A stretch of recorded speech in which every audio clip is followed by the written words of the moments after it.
Assalamualaikum warahmatullahi wabarakatuh. Nama saya Wina Kemalasari, NPM 2113022010 dari Program Studi Pendidikan Fisika kelas 21B. Di sini saya akan menyampaikan materi tentang sistem reproduksi manusia.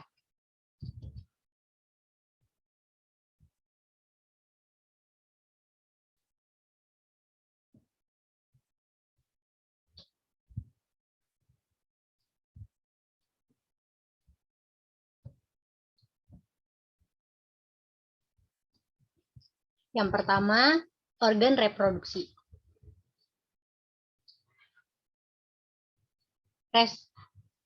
Reproduksi adalah proses terbentuknya individu baru yang bertujuan untuk melestarikan spesies agar tidak punah.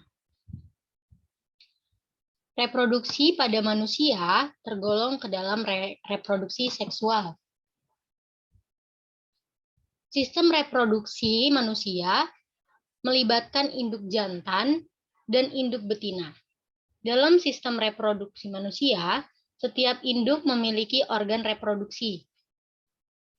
Berdasarkan cara perkembangbiakannya, manusia tergolong vivipar dengan fertilisasi internal, dan sistem reproduksi manusia dibedakan atas organ reproduksi pria dan wanita. Yang pertama di sini ada sistem reproduksi pada pria.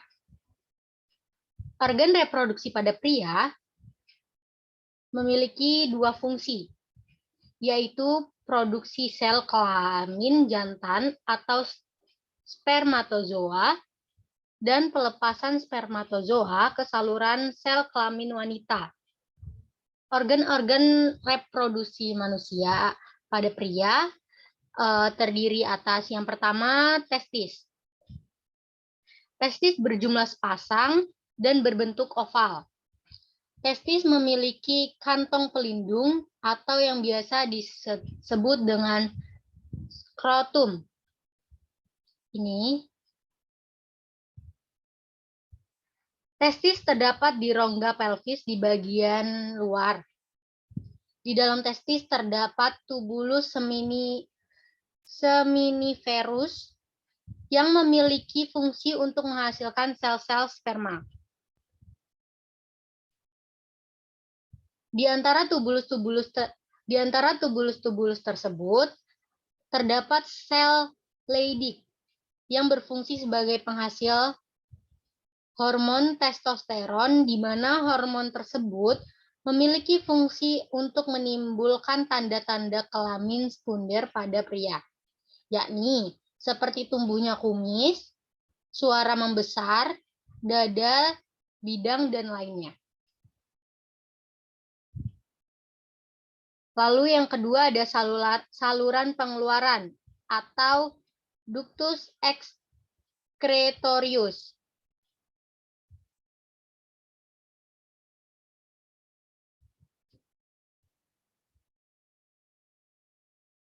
Saluran ini terdiri atas epididymis, yaitu saluran berkelok-kelok yang memiliki fungsi untuk tempat menyimpan sperma sampai matang. Ya, yang kedua ada vas deferens, merupakan tempat bergeraknya sperma dari epididymis menuju kantung semen atau vasikula seminalis. Ini ya, vas deferens. Ductus ejaculatorius memiliki fungsi untuk memancarkan semen ke uretra. Yang ketiga ada kelenjar kelamin,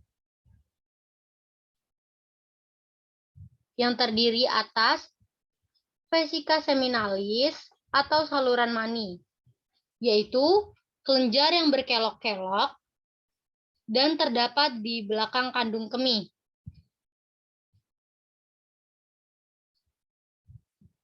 Di mana kelenjar ini menghasilkan cairan berwarna kuning pekat, mengandung makanan yang merupakan sumber energi untuk pergerakan sperma. Pada pria dewasa yang normal, setiap 1 mili semen mengandung lebih kurang 250-500 juta sperma. Selama hidupnya, seorang pria mampu memproduksi sperma sebanyak 12 triliun. Yang kedua ada kelenjar prostat. Merupakan kelenjar yang menghasilkan semen terbesar, di mana kelenjar ini bersifat encer dan berwarna putih, serta mengandung makanan untuk sperma. Lalu ada kelenjar Cowperry atau glandula bulboretralis.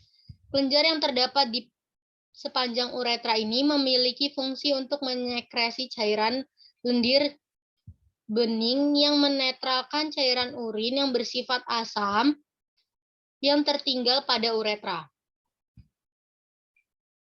Lalu ada penis, yaitu alat kelamin luar yang berfungsi sebagai alat kopulasi, yaitu memasukkan sperma ke dalam saluran reproduksi pada wanita.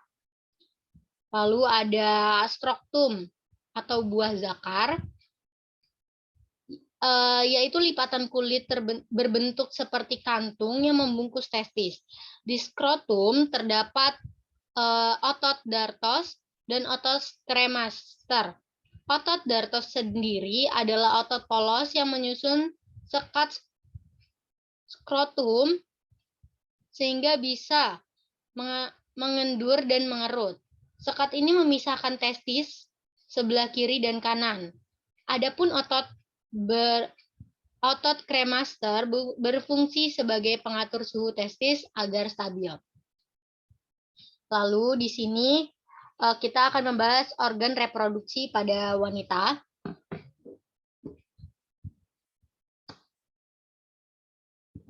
Nah, yang pertama ada ovarium.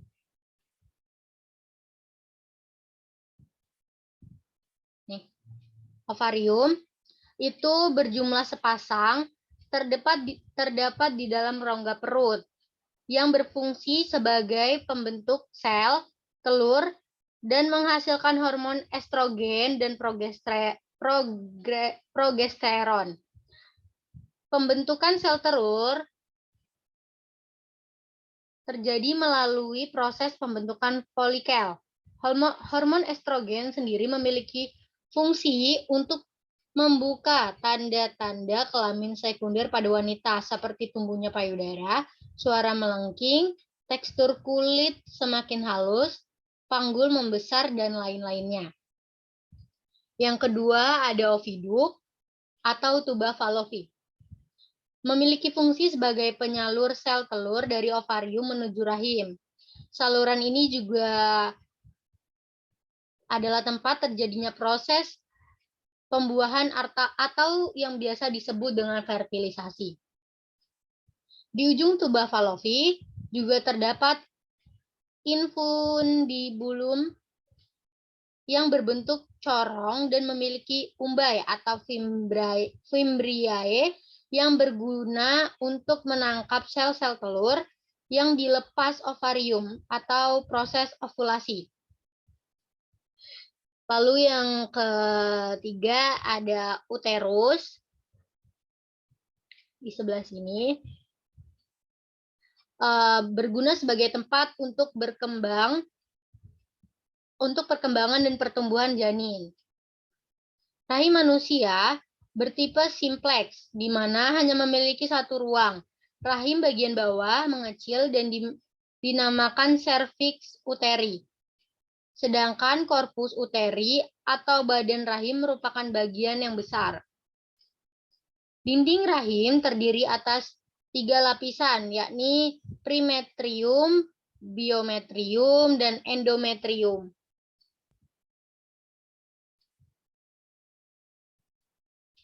Yang keempat ada vagina. Letaknya ada di bawah. Vagina ini berbentuk seperti saluran yang berlapis otot membujur ke arah belakang dan atas. Bagian dalam vagina memiliki struktur yang berlipat-lipat yang berguna untuk mempermudah jalan kelahiran bayi. Dinding vagina menghasilkan kelenjar yang disebut dengan kelenjar Bartolini. Lalu yang kelima ada organ kelamin luar, terdiri atas labia mayora, labia minora,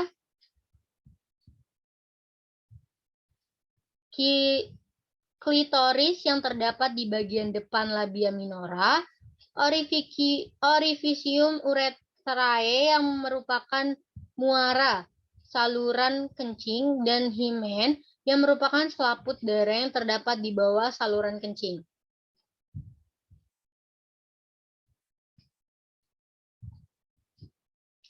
Lalu kita lanjut ke materi gametogenesis, yaitu merupakan proses pembentukan gamet yang terjadi melalui pembelahan meiosis di dalam alat reproduksi. Untuk individu jantan disebut dengan spermatogenesis, sementara untuk individu betina disebut dengan oogenesis. Yang pertama, kita membahas tentang spermatogenesis, merupakan proses pembentukan sel kelamin jantan dan terjadi di tubulus seminiferus. Spermatogenesis terjadi setelah seorang laki-laki mengalami pubertas atau dewasa secara biologis. Proses ini akan terjadi secara terus-menerus seumur hidup laki-laki yang terjadi di dalam testis. Proses spermatogenesis terdiri atas yang pertama spermatogonium membelah secara mitosis menjadi spermatosis primer atau spermatosis I. 1. Lalu spermatosit 1 kemudian membelah secara meiosis menghasilkan 2 sel spermatosit sekunder atau spermatosit 2. Ini. Setiap spermatosis 2 membelah menghasilkan spermatid. Spermatid akan mengalami pematangan dan diferensiasi menjadi spermatozoa.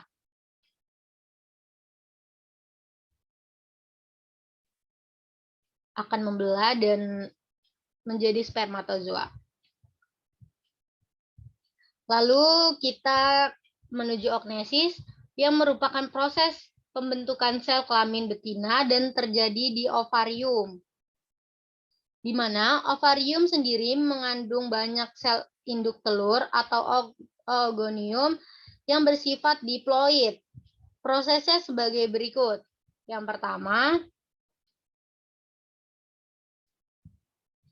oogonium akan membelah secara meiosis menjadi oosit primer atau oosit 1.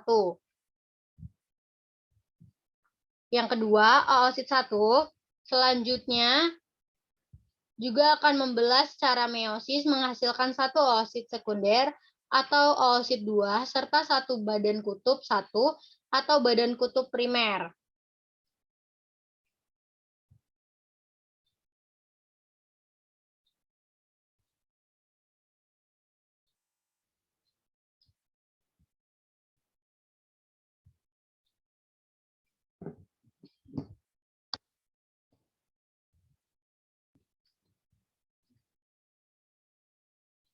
Oosit sekunder akan membelah menghasilkan sebuah oosit yang kemudian akan berkembang menjadi sel telur dan badan kutub 2 yang akan bergenerasi. Badan kutub 1 pun akan membelah sehingga menghasilkan badan kutub 2 yang juga akan mengalami degenerasi. Lanjut ke materi perkembangan embrio dan menstruasi. Yang pertama ada fertilisasi, kehamilan, dan persalinan. Fertilisasi adalah proses penggabungan sperma dan ovum pada fase oosit sekunder. Setelah ejakulasi ke dalam saluran reproduksi perempuan, sperma akan tetap hidup selama beberapa hari. Sementara itu, ovum akan tetap fertil selama 24 jam setelah ovulasi. Setelah sperma memasuki uterus, kontraksi pada dinding uterus akan membantu sperma mendekati ovum.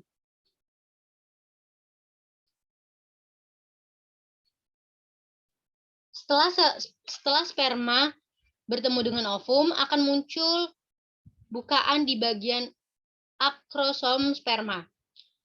Bukaan tersebut akan mengeluarkan enzim pelarut zona pellucida pada ovum. Setelah sperma memasuki ovum, akan segera terjadi perubahan pada dinding ovum yang akan mencegah sperma lain masuk. Biasanya sperma akan kehilangan ekornya ketika masuk untuk membuahi ovum. Proses masuknya sperma akan merangsang oosit sekunder, menyelesaikan pembelahan meiosis yang kedua. Kepala sperma yang bersifat haploid membengkak dan membentuk pronukleus jantan. Pronukleus jantan akan melebur dengan pronukleus betina, kemudian membentuk nukleus zigot yang diploid. Zigot akan tumbuh menjadi embrio di dalam uterus sejak terjadi fertilisasi hingga dilahirkan. Waktu kehamilan manusia berkisar rata-rata 266 hari atau 38 minggu. Kehamilan pada Rondetia, misalnya tikus, berlangsung pada selama 28 hari. Lanjut ke materi perkembangan embrio di rahim.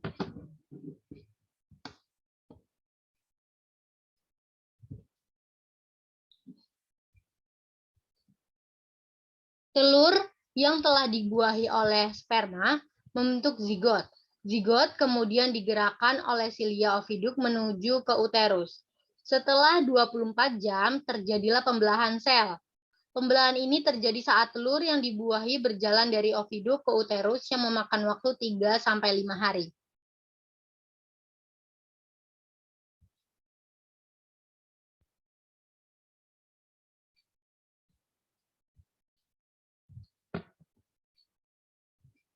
Lanjut ke perkembangan embrio.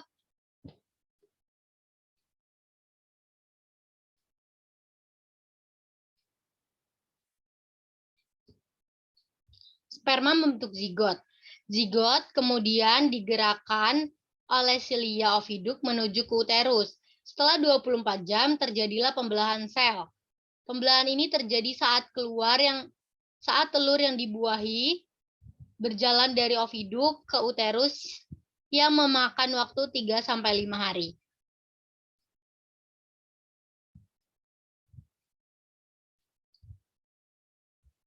Yang keempat, menstruasi.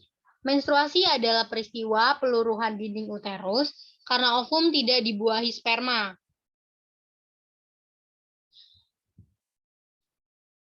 Siklus menstruasi ini umumnya memiliki periode 28 hari hingga 1 bulan.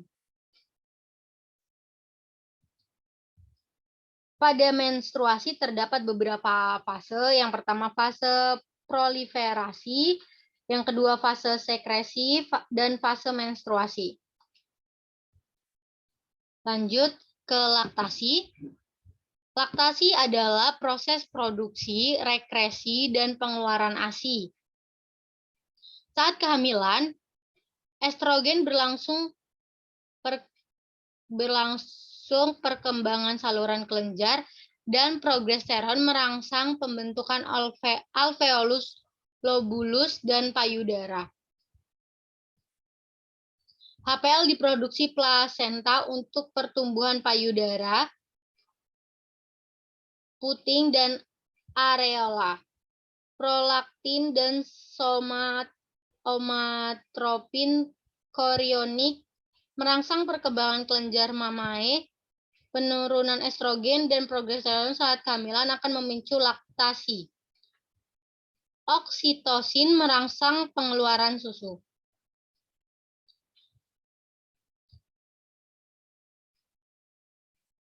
Manfaat menyusui bayi. Yang pertama, menjadi kontrasepsi alami.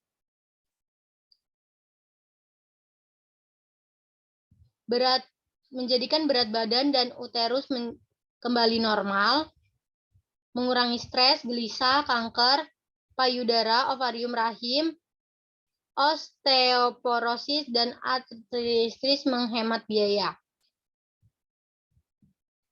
Manfaat ASI bagi bayi adalah mudah dicerna dan mengandung nutrisi optimal, meningkatkan daya tahan tubuh meningkatkan daya tahan tubuh bayi karena kolostrum. Susu yang pertama kali dihasilkan setelah kelahiran mengandung antibodi, meningkatkan kecerdasan bayi.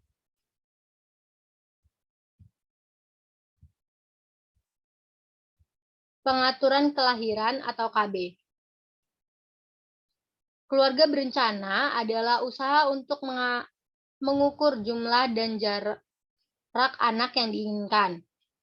Untuk dapat mencapai hal tersebut, maka dibuatlah beberapa cara atau alternatif untuk mencegah ataupun menunda kehamilan.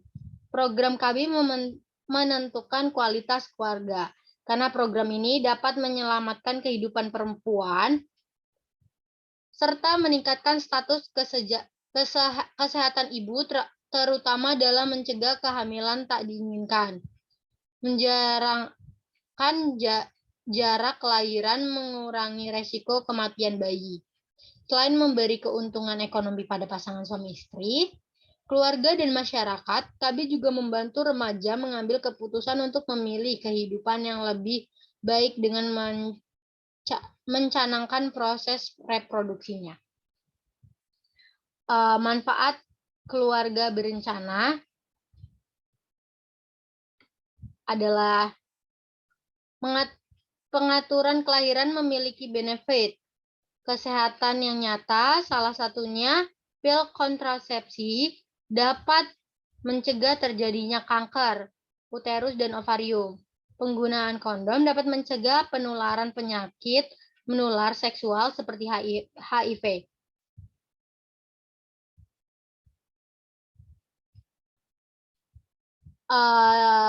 Adapun manfaat menjalankan program keluarga berencana adalah mencegah kehamilan yang tidak diinginkan, mengurangi resiko aborsi, mengurangi angka kematian bayi, membantu mencegah HIV atau AIDS, menjaga kesehatan mental keluarga, menurunkan angka kematian ibu.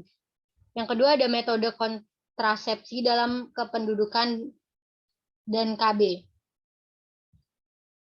Metode kontrasepsi adalah menghambat pergerakan sperma ke ovum, mencegah ovulasi atau mencegah implantasi zigot.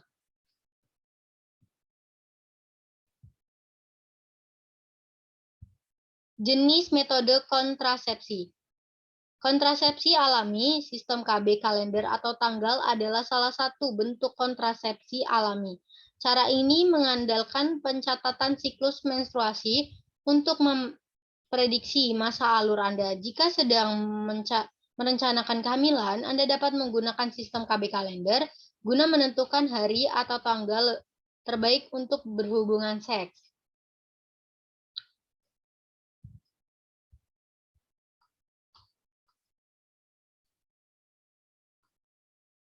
Lanjut ke gangguan sistem reproduksi. Pada pria, gangguan sistem reproduksi yang pertama ada disfusi ereksi, ginekomastik, kanker penis,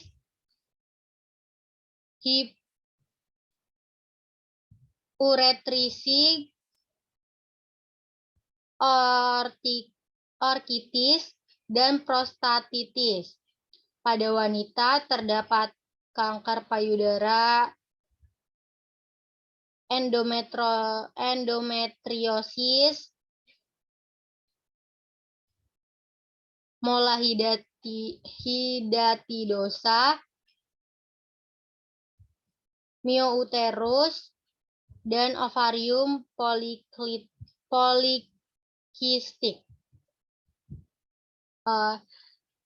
Itu saja yang dapat saya sampaikan. Terima kasih. Wassalamualaikum warahmatullahi wabarakatuh.